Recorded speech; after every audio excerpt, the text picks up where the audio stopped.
Hello नमस्कार दोस्तों, मैं हूं गोविंद शर्मा। एएसडी में आपका स्वागत है। जैसे कि अपने डिप्लोमा और बीटेक की क्लासेस चल रही हैं, उसमें अपन सिंपल स्ट्रेस एंड स्ट्रेन चल रहा है अपने।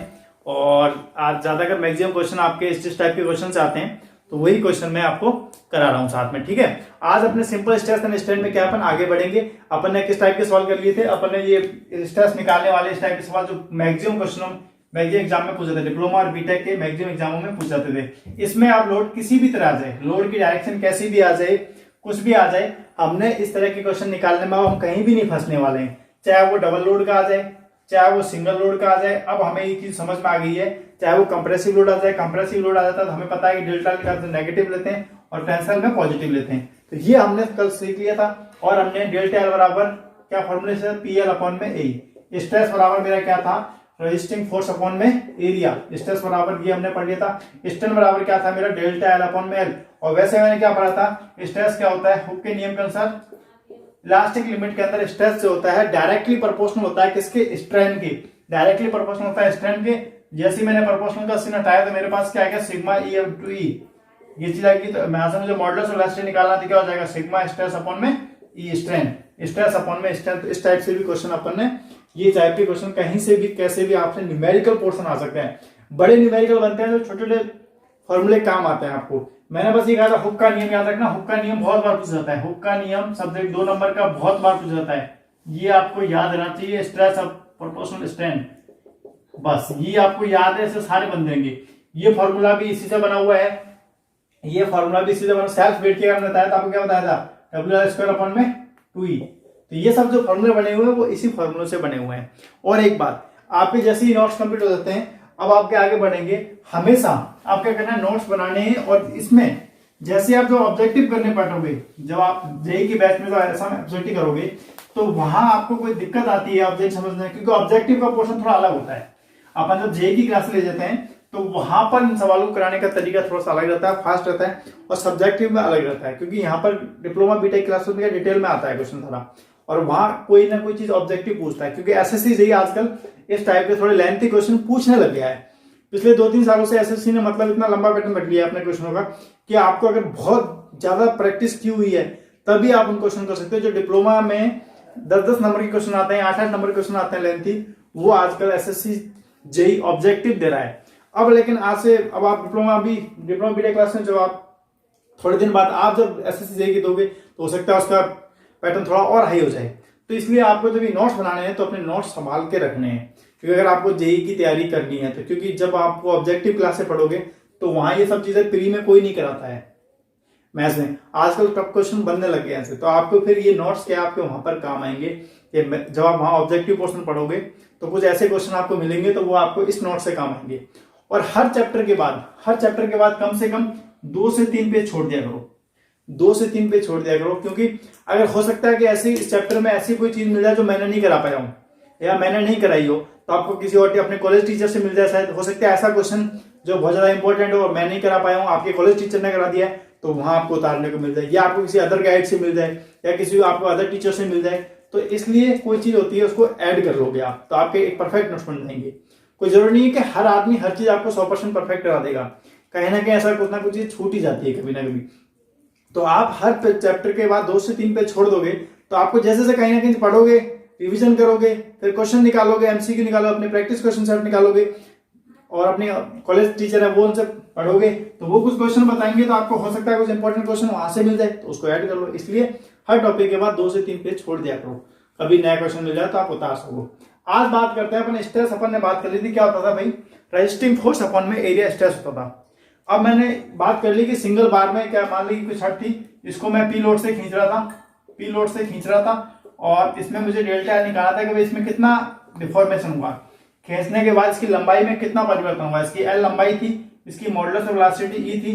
तो मैंने कहा कि भाई इसमें मैंने पी लोड की किलोन्यूटन लोड लगाया तो ये इतना स्ट्रेस किया, तो इसके डेल्टा एल कितना है, डेल्टा एल क्या था, डिफॉर्मेशन या इलोगेशन, कितना इलोगेशन आया, डिफॉर्मेशन आया, या चेंज इन लंबाई में कितना चेंज आया। तो आपने कहा सर डेल्टा एल बराबर, मैंने फॉर्मूला सीखा हुआ है, पीएल अपॉन से ए।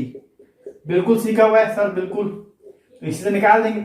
लेकिन अब मैं आपसे क्या कहता हूं कि अब हमें जो स्ट्रेस निकालना है वो कंपोजिट सेक्शन में निकालना है। तो समझेंगे, उसने कहा है कि 2 छड़ ले लो अलग अलग टाइप की। मान लो एक मैंने ले ली स्टील की, ये मेरी स्टील होगी, और ये मेरी होगी कोई एल्यूमिनियम, ठीक है। इसको एल्यूमिनियम को जोड़ दिया मैं, दोनों को किसी चीज से जोड़ दिया फिक्स करके।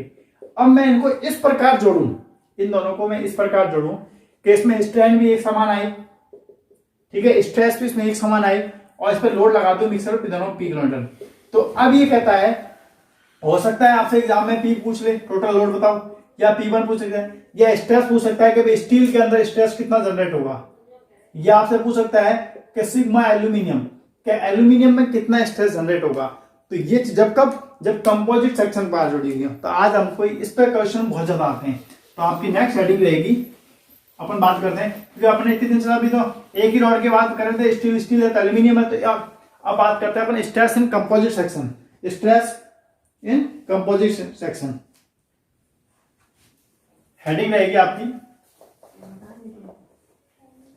Stress in the bar composite section, composite section, composite section. जब बार जुड़ी हुई है किसमें, कंपोजिट सेक्शन में जुड़ी हुई है आपकी बात। मान लीजिए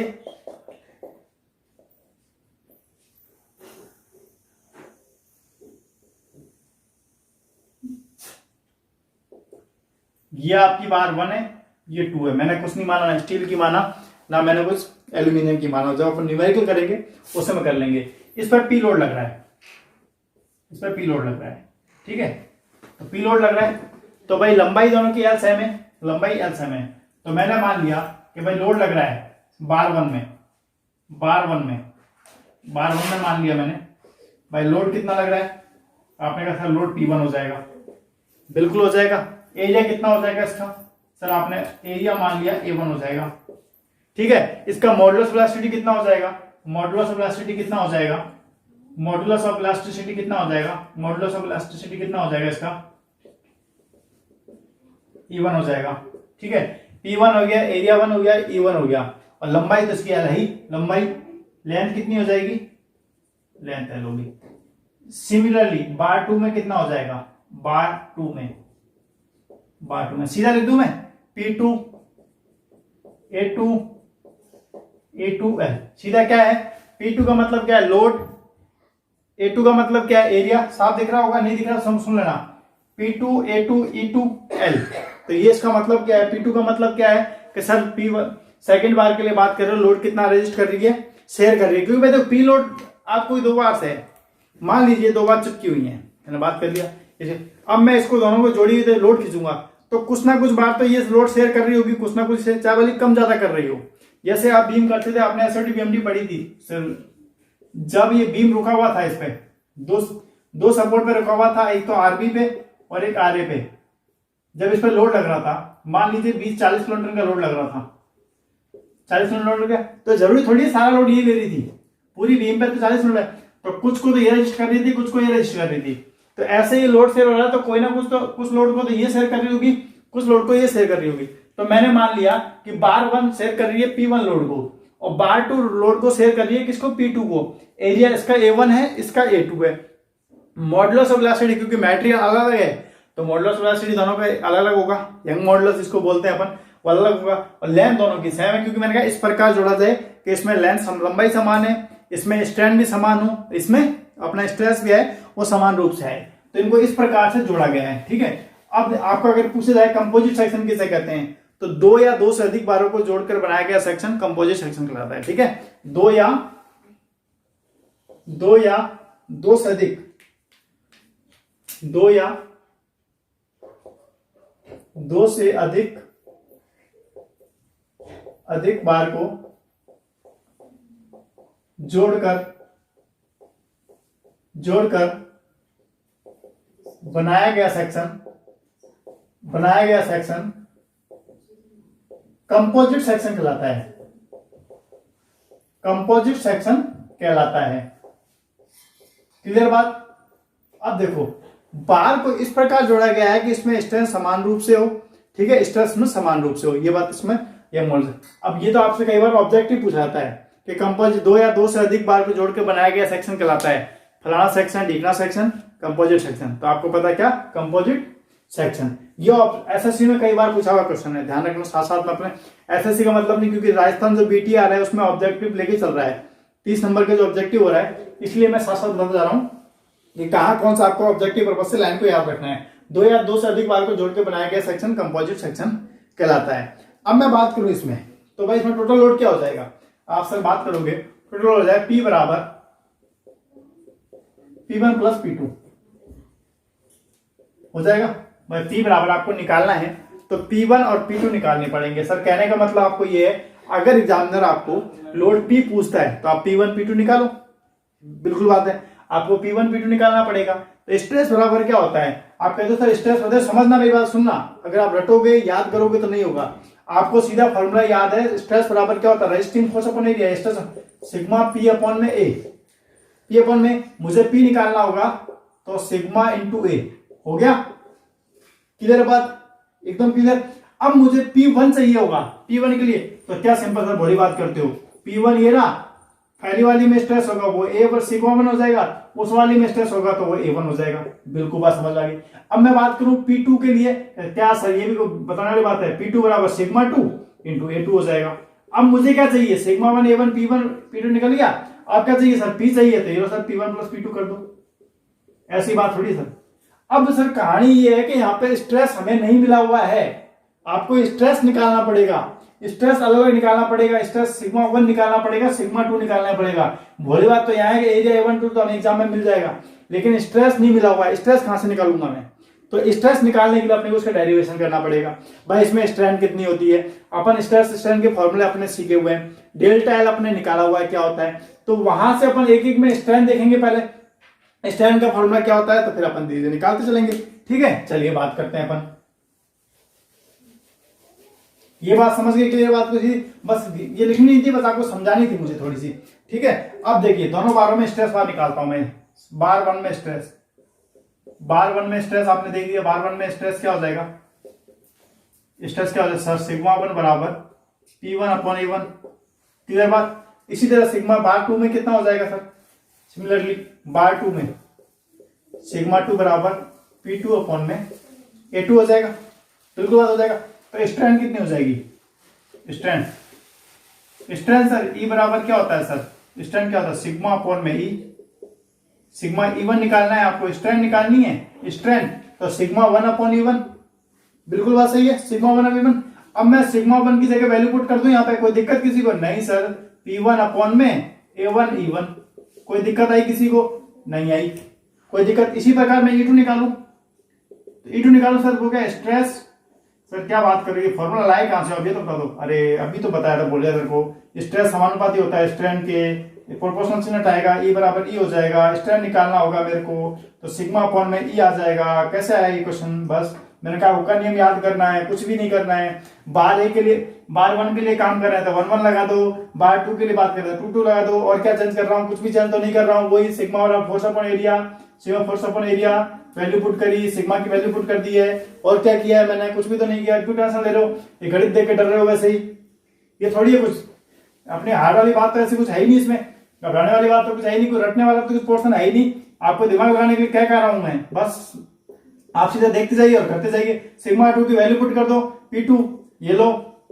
वैल्यू पुट कर दी, A2 E2 ये लो, रिएक्शन बन गई 2, और क्या चाहिए P1 P, अब डेल्टा एल क्या होता है सर, PL अपन यही होता है, तो ये दोनों बराबर होगी, P1 एक दूसरे की सिमिलरली है, दोनों एक दूसरे की, क्योंकि हमने माना स्ट्रेंथ दोनों बराबर होती है, तो P1 बराबर A1 E1 बराबर P2 बराबर A2 E2 होता है कि नहीं होता, बिल्कुल होता है सर। तो ये बात होगी क्लियर, कोई दिक्कत है, कोई भी दिक्कत, स्ट्रेंथ दोनों में, तो ये दोनों एक दूसरे के इक्वल होती हैं। चलिए एक बार आप यहां तक उतार लो इसको, फिर मैं आगे इसको साफ कर रहा हूं, समझ में आ रही है बात। देखो ज्यादा लंबा चौड़ा डेरिवेशन करना नहीं, इसको कैसे भी बढ़ा लो कैसे भी कम कर लो, डेरिवेशन एग्जाम में बहुत रेयर केस में आएगा, नहीं आएगा। अगर आ भी जाता है स्ट्रेस बार कंपोजिट सेक्शन समझाइए, तो आपको मुझे लगता नहीं इसको समझाने की कहीं भी कोई दिक्कत है, लेकिन न्यूमेरिकल आता है, इस पे 8-10 नंबर का न्यूमेरिकल आता है, अभी न्यूमेरिकल करेंगे, वहां से सारी चीज क्लियर हो जाएगी। ठीक है, टेंशन लेने वाली ऐसी कोई बात नहीं है कि आएगा नहीं, इजी है एकदम। बस यहां तो उतारो आप, फिर अपन आगे चलते हैं। चलिए स्टैंड है, ये बात होगी क्लियर आपके, निकाली। अब स्टैंड मैं यहां का साफ कर रहा हूं, ठीक है, इधर वाला साफ। चलिए चलो फटाफट साथ साथ उतारते रहो। चलिए अब स्टैंड बराबर क्या होता है वैसे सर स्टैंड बराबर दोनों के बराबर स्टैंड बराबर कर दूं। स्टैंड बराबर सर सिग्मा अपॉन में ई, ये होता है किसके नियम से होता है भाई, ये हुक के नियम से होता है। तो बार 1 में सिग्मा 1 E1 बराबर कर दो सिग्मा 2 E2 कर दो, कोई दिक्कत किसी को? नहीं सर बात तो वही है, उधर आपने फॉर्मूला खोल दिया है, इधर फॉर्मूला खोला हुआ नहीं है, बात वही है। अगर मुझे यहाँ से स्ट्रेस 1 चाहिए हो, सिग्मा 1 चाहिए हो, तो कि कोई बात नहीं सर E1 को उधर भेज दो, आ जाएगा। तो E1 को उधर भेज दूं तो मैं इसको ऐसे लिख दूं E1 अपॉन में E2 इंटू सिग्मा 2। किसी को दिक्कत क्या? सर थोड़ी दिक्कत हो सकती है, इधर सिग्मा 2 था, अरे बात तो एक ही है, 2 इंटू 3 लिखो तब भी 6 होगा, 3 इंटू 2 लिखोगे तब भी 6 होगा, कोई दिक्कत?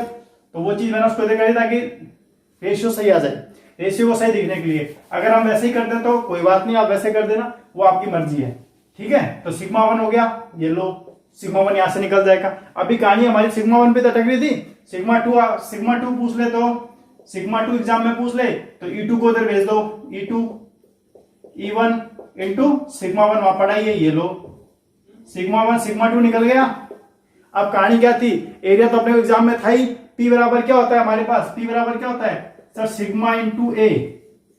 ये सर कैसे आया भूल गए एक बार, अरे सिग्मा बराबर फोर्स अपॉन एरिया होता है भैया, ऐसे क्या कर रहे हो? तो P सिग्मा 1, तो P1 सिग्मा 1, कोई दिक्कत यहां तक? तो मुझे P1 P चाहिए होगा, तो P चाहिए होगा तो क्या होता है P1 प्लस P2 होता है। P1 क्या होता है तो सर सिग्मा 1 A1 प्लस में P2 क्या होता है सिग्मा 2 A2। ये लो, ये डेरिवेशन खत्म हो गया आपका। कहां दिक्कत थी, ये लो बस इतनी सी तो बात थी। अब एग्जाम में कुछ भी पूछ ले, वो लोड पूछ लेगा तो स्ट्रेस स्ट्रेन एरिया तो हम निकाल देंगे, क्योंकि साइज तो देगा हमें, साइज तो देगा, अभी किसी का निकालना है। तो A1 है A2 है, सिग्मा 1 सिग्मा 2 की बात थी, तो सिग्मा 1 सिग्मा 2 यहां से निकल जाएंगे मेरे। अब E2 E1 का मतलब क्या है सर, E2 E1 का मतलब क्या है, वही है मॉडुलस वेलोसिटी, कौन कौन सा मेटेरियल देता है उसकी मॉडुलस वेलोसिटी है। तो आपको कहीं दिक्कत भी नहीं आने वाली है। P बराबर सिग्मा, देखो अभी तक मैं सिर्फ हुक के नियम से सारा काम किया है, उसी फॉर्मूले से खिलवाड़ किया है सारा, जो किया है उसी फॉर्मूले से। मैंने अपनी तरफ से कोई फॉर्मूला नहीं लेके आया, ना आपको मैंने कुछ नया याद करने के लिए दिया, बस उन्हीं फॉर्मूलों को इधर से उधर घुमाया है और आपके डेरिवेशन सॉल्व हो गया। क्लियर यहां तक बात एकदम? चलो आगे। अब चलिए, अब मैं बात करता हूं आपसे इस क्वेश्चन की न्यूमेरिकल की, ठीक है। चलिए यहां तक कोई दिक्कत है, एक बार रिपीट कर दूं। P1 P2 बार 1 सिग्मा 1 P1 A1 स्ट्रेन है, ये स्ट्रेस की बात हुई थी, ये स्ट्रेन बात हुई थी दोनों बारों में। सीधा स्ट्रेस 1 निकाल दिया, स्ट्रेस 2 निकाल दिया, फोर्स निकाल दिया, सिग्मा इंटू ए, P1 sigma 1 A1 plus sigma 2 A2। चलिए अब आगे चलते हैं अपन। चलो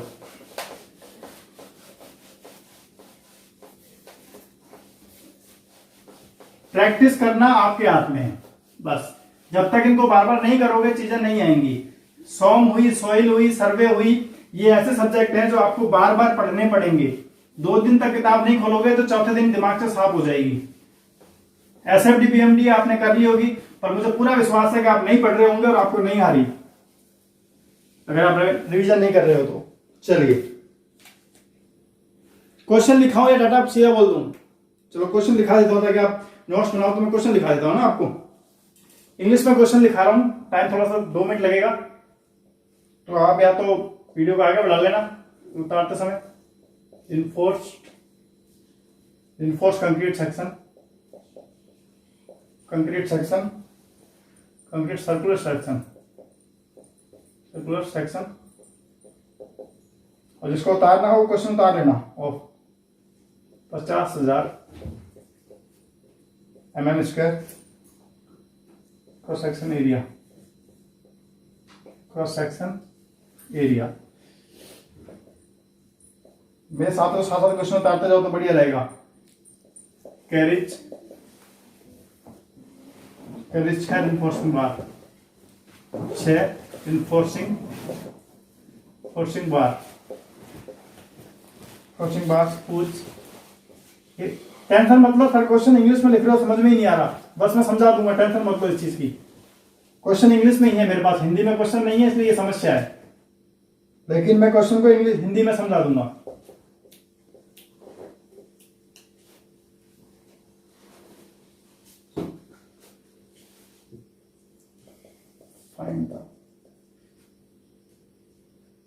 जो वर्ड समझ में नहीं आया उसके लिए एक बार जगह छोड़ देना, मैं जब क्वेश्चन को पढ़ूंगा तो आपको चीजें समझ में आ जाएगी, ठीक है।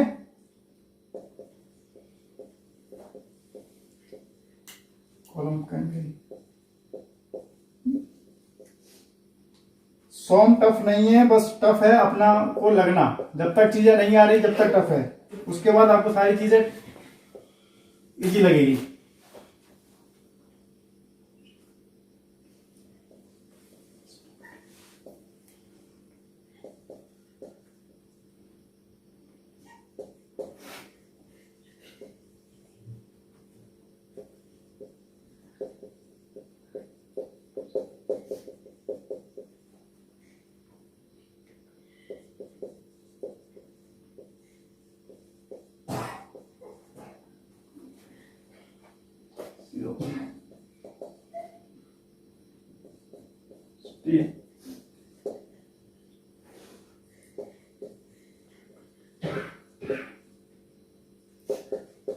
चलिए अब अपन क्वेश्चन को समझते हैं, ठीक है।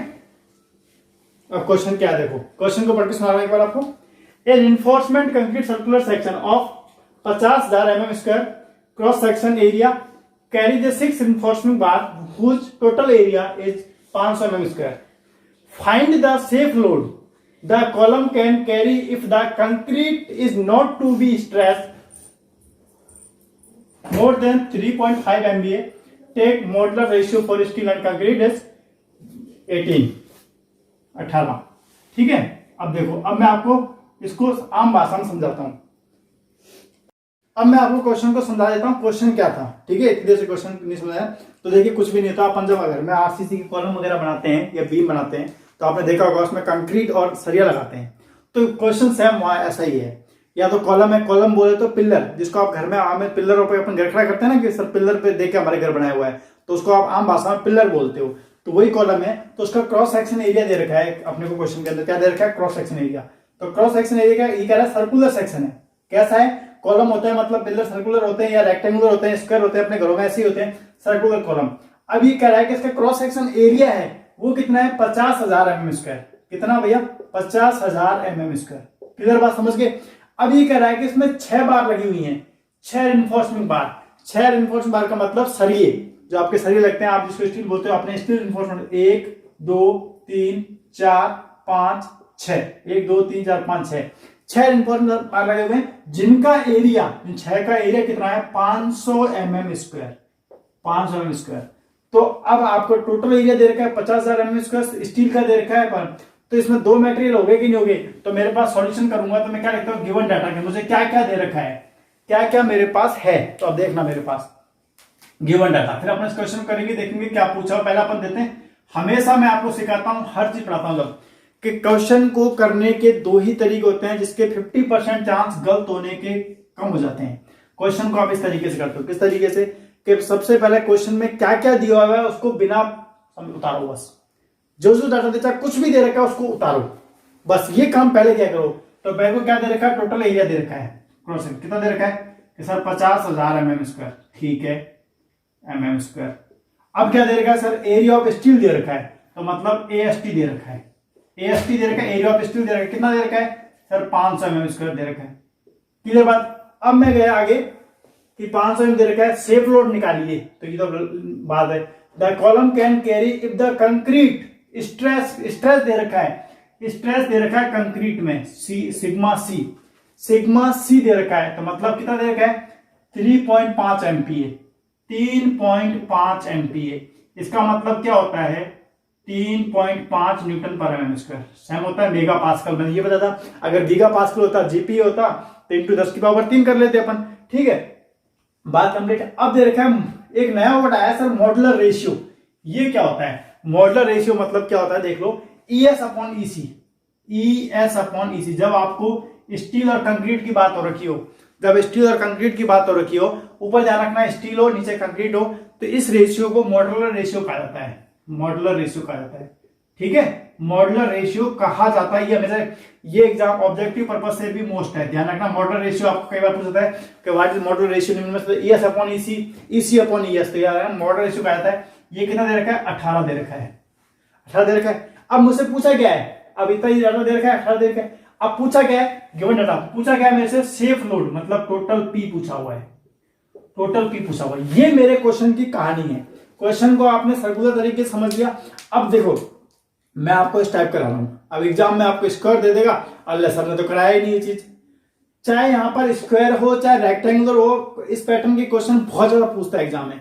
एक क्वेश्चन को समझ लो, सारे एग्जाम से बुक से करना पड़ेगा, सारे समझ लेंगे। पैटर्न नहीं रहेगा, किसी में स्ट्रेस नहीं देगा, किसी में स्टील नहीं देगा, किसी में कुछ नहीं देगा, बस चेंज करेगा मटेरियल में, लेकिन तरीके वही रहने कि ठीक है। तो ये डायग्राम वही, कई बार हो सकता है आप कहते हैं स्क्वायर कॉलम है, उसके लिए मैंने 4 सरी लगा रखे हैं, तो लो तो इसके लिए एरिया निकालना पड़ेगा, 8 निकालना पड़ेगा।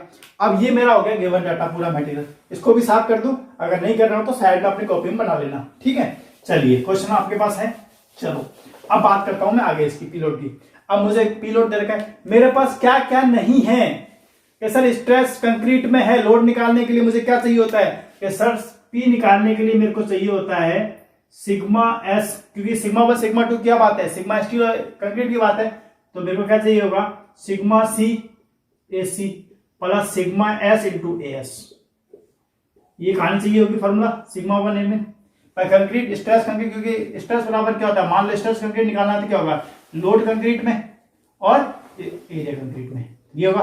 तो मुझे पीसी चाहिए होगा, तो पीसी चाहिए होगा तो क्या हो जाएगा, तो पीसी बराबर क्या सिग्मा सी एसी, तो पी तो स्ट्रेस वही तो होगा, तो sigma C into A C plus sigma S S. अब मेरे पास क्या क्या है सर, सिग्मा सी है, एएसटी है, एएसटी है ना, एएस एएसटी है, एरिया है लेकिन एएसटी नहीं है।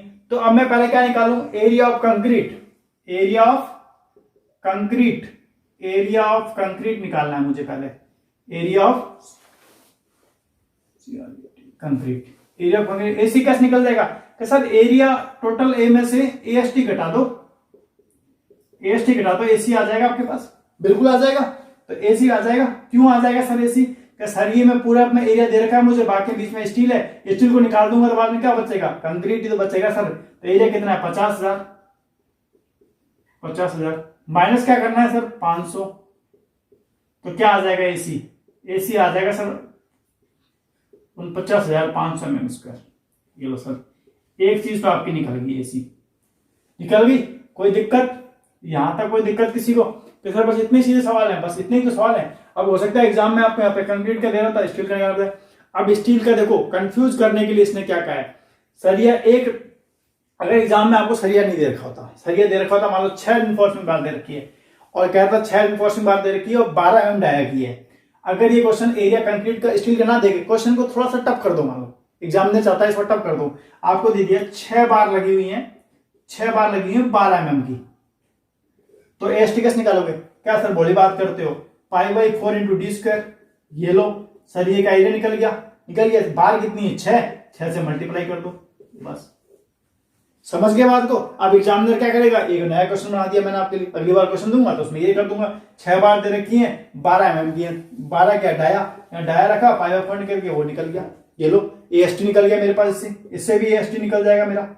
जब मुझे एएसटी नहीं दे रखा होगा एग्जाम में, ये कब होगा, जब सवाल को थोड़ा लेवल बढ़ाया जाएगा, टफ किया जाएगा। यही तरीके होते हैं एग्जामिनर के क्वेश्चन को टफ करने के। एएसटी को इस तरह दे देगा, यहाँ क्वेश्चन को थोड़ा इजी दे दिया, क्योंकि पहला क्वेश्चन था तो आपको दे दी 6 बार। अब मैं आपके साथ साथ में क्या सब क्वेश्चनों की थोड़ा थोड़ा आपको तैयार करता रहूंगा, फिर क्वेश्चन प्रैक्टिस करेंगे, गलती की अलग बात है, लेकिन इस टाइप के क्वेश्चन में ये आ जाए, एक चीज और ऐड हो जाए, तो आपको पता है मुझे एएसटी कैसे निकालना है, 6 बार है, अगर सर 5 बार होती तो 5 × 5 × 4 होती, तो अगर सर मान लीजिए ये बात तो ठीक है, सर पूरा गिरा दी, स्क्वायर हो जाता तो कोई बात नहीं बेटा, भुजा स्क्वायर हो जाता ना, बी स्क्वायर जो भी इसकी स्क्वायर दे देता वो देता, और जितनी सरी है बस टोटल एरिया होता है। रिइंफोर्समेंट तो सर्किल हमेशा ही होता है ना, एरिया तो वो सीधे होता है उसका, तो सरिया का रिइंफोर्समेंट तो वो ही होता है, π/4 इंटू डी स्क्वायर इंटू 6 बार, 4 बार लगेगी, बस क्लियर है यहाँ तक बात। चलिए आगे, अब मेरे को क्या निकालना है सर, अब आपको निकालना है, देखो पी के लिए सिग्मा सी मेरे पास नहीं, ए सी मेरे पास आ गया, सिग्मा एस नहीं है, सिग्मा सी मेरे पास आ गया, सिग्मा ए सी आ गया, अब कहानी ए एस आ गया, अब रही है कहानी सिग्मा एस की, सिग्मा एस की रही है सर, तो दोनों में स्ट्रेन निकाल लो, दोनों बार में स्ट्रेन, स्ट्रेन क्या होती है, स्ट्रेन सर होती है सिग्मा सी बराबर इसी बराबर सिग्मा एस बराबर एस, ये होता है। कैसे सर एक बार फिर समझाना बेटा, वही बात बताई थी ना, हुक का नियम, स्ट्रेस प्रोपोर्शनल ई के, प्रोपोर्शनल चिन्ह हटाया, ई मुझे क्या चाहिए, स्ट्रेन चाहिए, ई चाहिए, तो सिग्मा अपॉन में ई, बस यही तो काम किया है सिग्मा अपन में। कंक्रीट की बात थी, कंक्रीट ले दिया, स्टील की बात थी, मैं स्टील कर दिया। साइड में रखूंगा इसको, साइड में रख लो, चलो आप गलती नहीं करो इसलिए साइड में रख लिया ये, ठीक है, ये आपके पढ़ा साइड में। अब मुझे क्या चाहिए, सिग्मा एस चाहिए। क्या चाहिए भैया, सिग्मा एस चाहिए। सिग्मा एस चाहिए तो एस को उधर भेज दूं क्या, सर भेज दो बिल्कुल। सिग्मा एस चाहिए तो एस अपॉन में ईसी इंटू में क्या है भैया, सिग्मा सी ऊपर।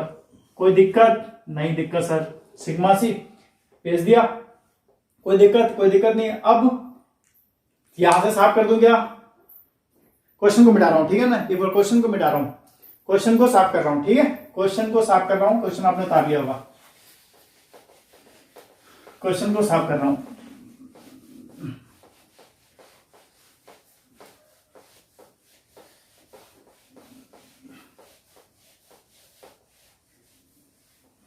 क्वेश्चन को साफ कर रहा हूं, ठीक है। अब चलिए सिग्मा ईएस अपॉन ईसी क्या होता है सर, अभी तो बताया था क्वेश्चन में, मॉडुलर रेशियो बोलते हैं इसको। और क्या वैल्यू दे रखी है इसकी, 18 दे रखी है। तो ईएस तो सिग्मा एस बराबर क्या हो जाएगा मेरे पास, सिग्मा एस बराबर क्या हो जाएगा, ईएस अपॉन ईसी की वैल्यू कितनी दे रखी है, 18 दे रखी है सर, 18 इंटू सिग्मा सी कितना दे रखा है सर, 3.5। ये लो मल्टीप्लाई कर दो 3.5 से, तो सिग्मा एस बराबर क्या आ गया मेरे पास, सॉल्व करो इसे। तो इसे जैसे ही सॉल्व करोगे आप तो ये आ जाएगा आपके पास 63 न्यूटन पर एम स्क्वायर। चेक कर लेना, ठीक है ना, गलती हो जाए तो आप चेक कर लेना, 63 न्यूटन पर एम स्क्वायर। अब मुझे क्या चाहिए, टी चाहिए, total load sigma C into A C plus sigma S into A S. Value put कर दो, सिग्मा सी कितना है मेरे पास सर 3.5, ए सी कितना है मेरे पास, ये राउंड 50,500 प्लस सिग्मा एस कितना है मेरे पास, सिग्मा एस 63 आया है, 63 इंटू ए एस टी कितना है मेरे पास, ए एस टी 500, इसको ऐड कर लो, पी आ जाएगा मेरे पास, ये लो कर लो, कितना आ जाएगा इसमें आ जाएगा 20 50 न्यूटन। ये लो आंसर आ गया। अगर आपको इसे किलोमीटर में चाहिए तो 204.75 किलोमीटर।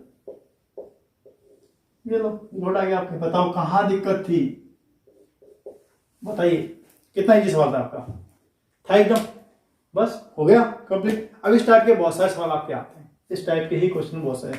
इस टाइप का एक सवाल कराऊंगा, वो कल कराऊंगा, फिर उसके बाद अपन थर्मल स्ट्रेस चलेंगे, थर्मल स्ट्रेस के बाद वो अपन रिलेशन पढ़ने, फिर अपने को वो स्ट्रेस स्टैंड में जो अपने करव है वो पूछाता है माइल्ड स्टील का, वो पूछ लेंगे लेसन, बस इतना ही, फिर अपने ज्यादा बड़ा नहीं रहेगा। फिर पॉइजन रेशियो हो गया, छोटी मोटी डेफिनेशन है पढ़ के, सिंपल स्टैंड थोड़ा बड़ा चैप्टर है, ये सबसे बड़ा चैप्टर है और सबसे ज्यादा क्वेश्चन आते हैं इससे, सबसे ज्यादा ऑब्जेक्टिव भी और सब्जेक्टिव भी, सबसे ज्यादा क्वेश्चन को कंटेंट करेगा, ये ध्यान रखना।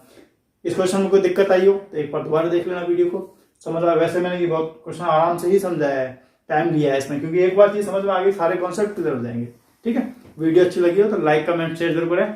Thank you so much.